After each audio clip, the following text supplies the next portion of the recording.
Thank you. My question is, I'm driving along, and I've been studying Abraham for a while, a couple years, and I really inundate myself with positive music, the message, the whole thing, and all of a sudden I'll have a negative scenario start to play out in my mind.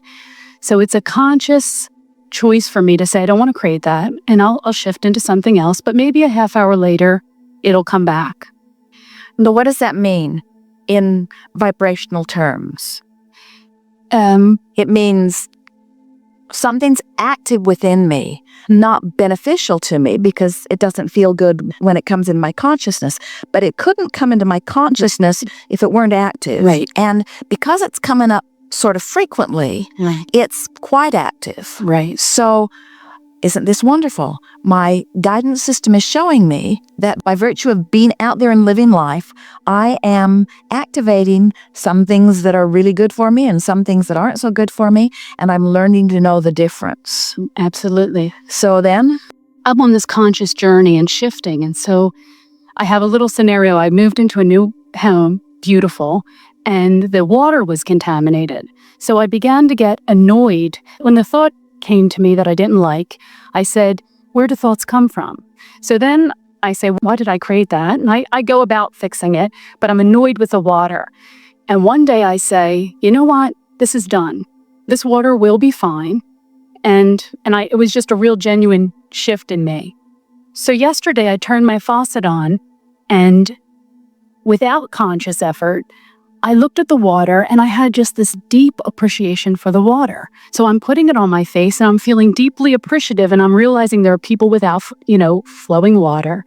And it struck me that this thought came out, and it wasn't a conscious effort on my part. It struck me this was the exact thought. I wanted to appreciate the water because in my appreciation of the water, my water situation is solved. And what I'm asking is, at some point, do we get these good thoughts automatically? Because I seem to have to consciously move away from them. well, we love your question, and we love the answer even more. And the answer is that the more you acknowledge, first, that you have the ability to move your thought into increasingly better feeling places, then the more those better feeling thoughts become dominant, which means they become more active, which means they become easier. There's a momentum factor. In other words, you give your thought to something, and law of attraction matches it, and then you observe what comes, and then you offer the thought more, so the cycle continues. So, of course, it follows that the more you shift to better and better feeling thoughts, then the more better feeling thoughts you'll have. But having said that, we still don't want you to call the better feeling thoughts right and the not good feeling thoughts wrong. And you started out that way a little bit when you said, why am I creating this? That's the first thing that deliberate creators do when things don't go well. They start beating up on themselves. Now, it's bad enough that I've got contaminated water, but I'm the creator of contaminated water.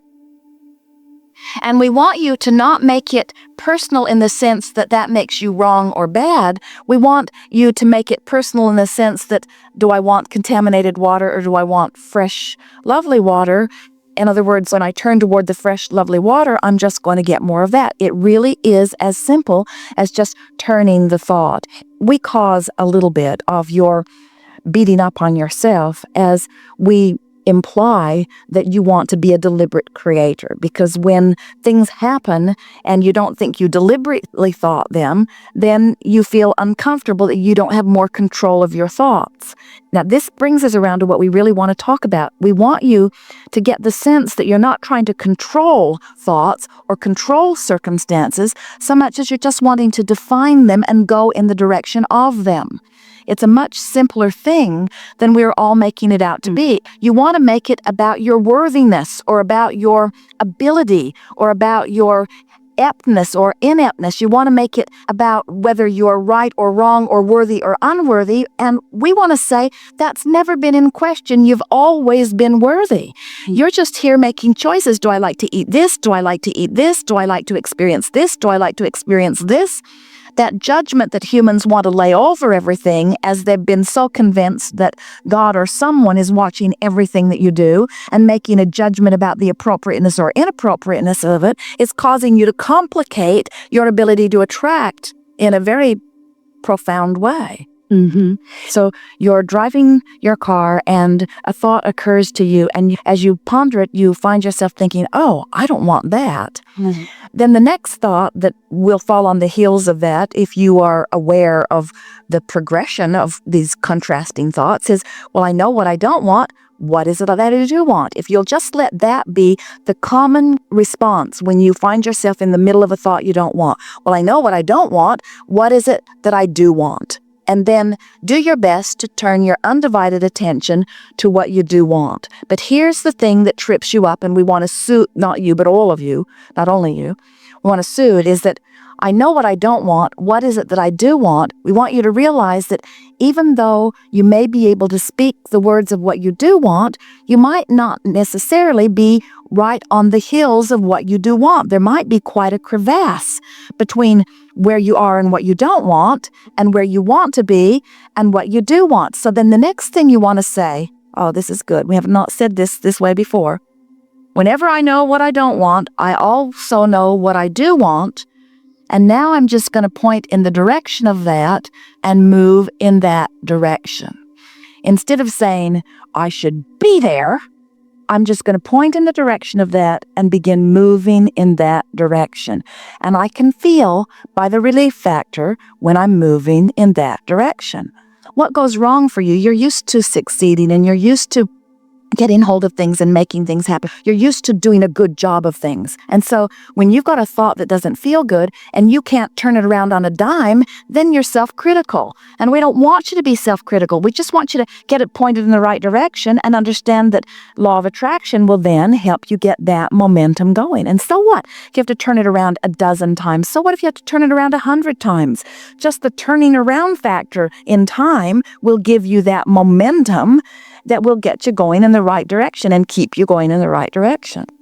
Every time you know what you don't want, you launch rockets of what you do want, and every time, the dominant current is pulling you toward what you do want. In other words, there's never a time when you're not getting that help. But there is, in this physical format, always quite a buffer of time, or a expanse of time, between the time that you're getting help and the time that you're vibrationally lining up with help, and the time that you've allowed it long enough that it manifests. Unfortunately, many people want to wait till the beautiful water is flowing before they feel appreciation of it. And the trick is to feel the appreciation, which is because of the vibration, long before the manifestation is there. That's the key. That's what you're really looking for. Mm-hmm. How can I feel the appreciation for the lovely water when the water's still contaminated? How can I feel appreciation for a healthy body when I'm sick? How can I feel appreciation for clarity when I feel confusion?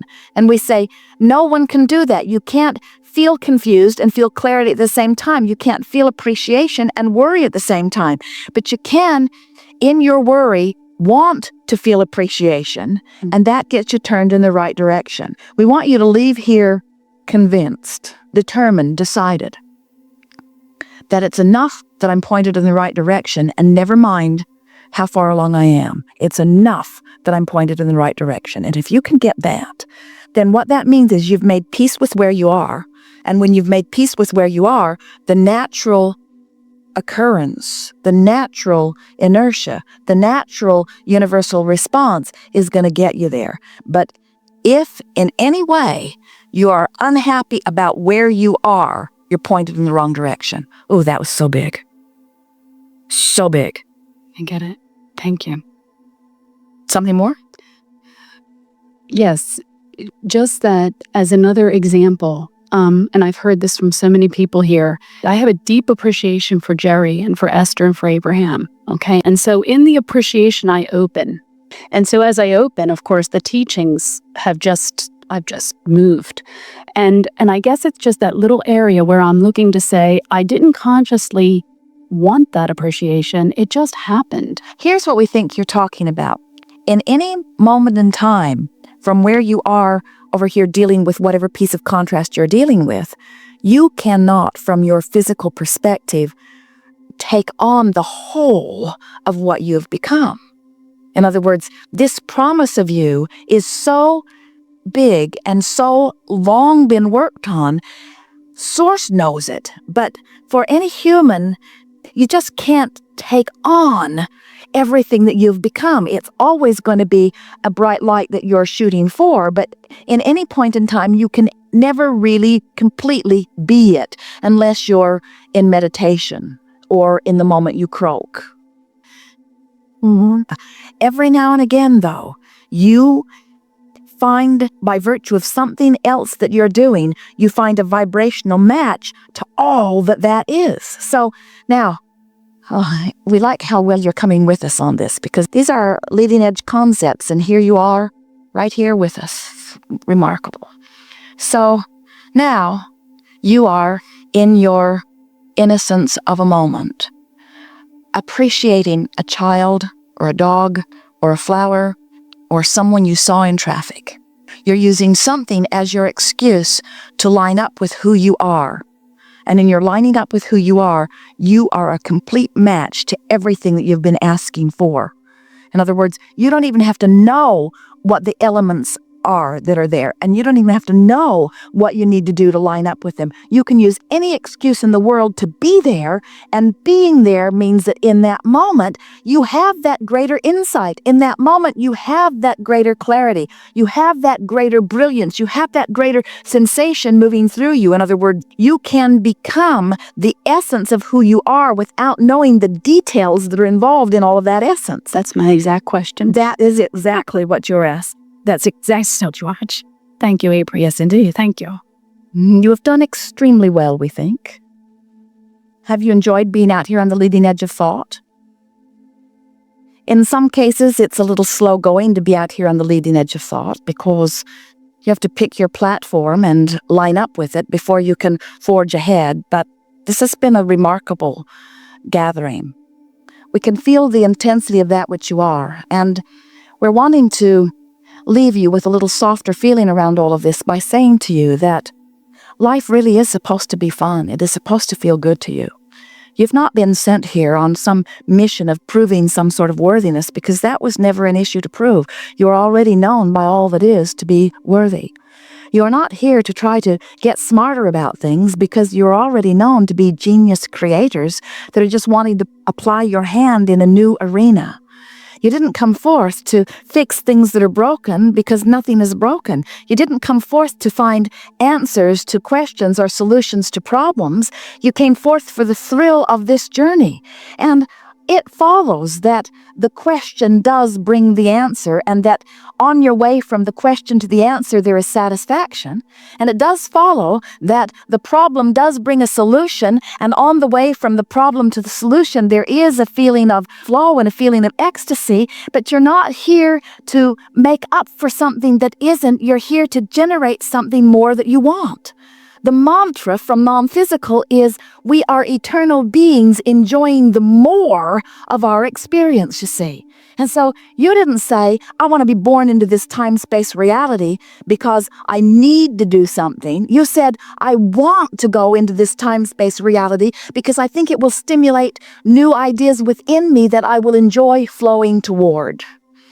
This source energy that is within you is not making judgment about you needing to or should have been somewhere else.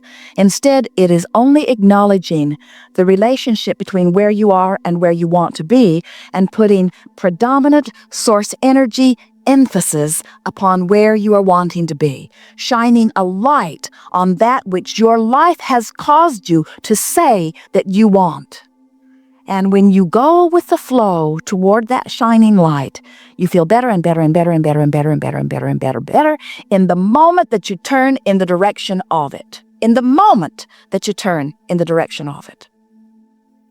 We adore where you are, and we are happy about where you are going. And we have no regret anywhere within our vibration about where you are or where you have been.